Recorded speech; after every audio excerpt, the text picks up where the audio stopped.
أفرأيتم الماء الذي تشربون، پہلے ہم نے افرأیتم ما تمنون پڑھا، پھر افرأیتم ما تحرثون پڑھا، ابھی افرأیتم الماء الذي تشربون ہے، آگے آیت نمبر 71 میں افرأیتم النار التي تورون ہے، تو یہ سارے الفاظ آگے پیچھے نہ ہو جائیں۔ افرأیتم حمزہ فا را جلدی پڑھیں گے، را پر پڑھیں گے، ایالین ہے، میم کو الماء کے لام سے ملا دیں گے، اظہار قمری ہوگا، ماء میں مد متصل ہے، حمزہ کے بعد آگے الذی، یہ حمزہ عرضی ہے، تو افرأیتم الماء، الماء کا جو حمزہ ہے اس کو الذی کے لام سے ملا دیں گے، افرأیتم الماء الذی ہوگا، لال نرمی سے ادا ہوگا، یا مدہ ہے تو حرکات لمبا کریں گے، تشربون شین ساکن پہ ہمس اور تفشی را پر ہے، اور بون میں با کو لمبا کریں گے۔ بھلا بتاؤ کہ جس پانی کو تم پیتے ہو، أأنتم أنزلتموه من المزن أم نحن المنزلون، یہاں پہ بھی دو حمزے اکٹھے ہیں، أأنتم، آگے بھی ہم نے پڑھنا ہے أأنتم أنشأتم، تو یہ الفاظ آپ یاد رکھیں، دو حمزہ اکٹھے ہوئے ہیں، پہلا حمزہ بالجہر، دوسرا حمزہ بالتسہیل پڑھا جائے گا، أأنتم، نون ساکن پہ اخفا ہے، میم ساکن پہ اظہار شفوی ہے، انزلتموہ میں نون ساکن پہ اخفا ہے،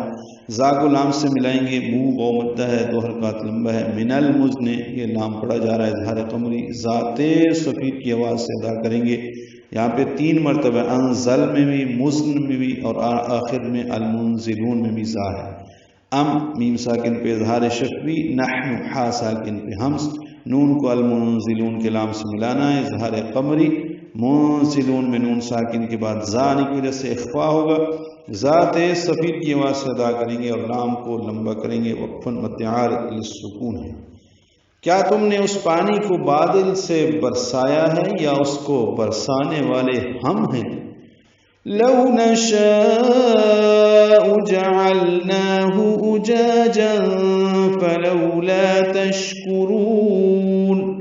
آیت نمبر 65 میں لو نشاء لجعلناه پڑھا تھا، ابھی لو نشاء جعلناه ہے، قواعد یہاں تک تو وہی ہیں، اسی طرح کہ لو اولین نشاء لمبا کریں گے، مد متصل ہے، جعلناہ میں لام ساکن پہ اظہار، نا کھڑا زبر، دو حرکات قائم مقام مد اصلی ہے، ہا اقصی حرک سے جلدی معروف ادا کریں گے، اجاجا جا الف مدہ، جام میں اخفا، جا کو 2 حرکات لمبا کرنا ہے، اخفا میں دو حرکات آواز کو چھپانا ہے، اجاجا فلولا، لو اولین لا الف مدہ 2 حرکات لمبا کریں گے، تشکرون میں شین ساکن ہے جیسے تشربون، یہاں تشکو شین ساکن پہ ہمس تفشی ہے، کاف باریک را پر ہے، را کو لمبا کریں گے، وقفاً یہ مدعار للسکون ہے، نون پہ اظہار ہوگا۔ اگر ہم چاہیں تو اس کو سخت کڑوا یعنی کھاری بنا دیں، تو پھر تم کیوں شکر گزار نہیں ہوتے؟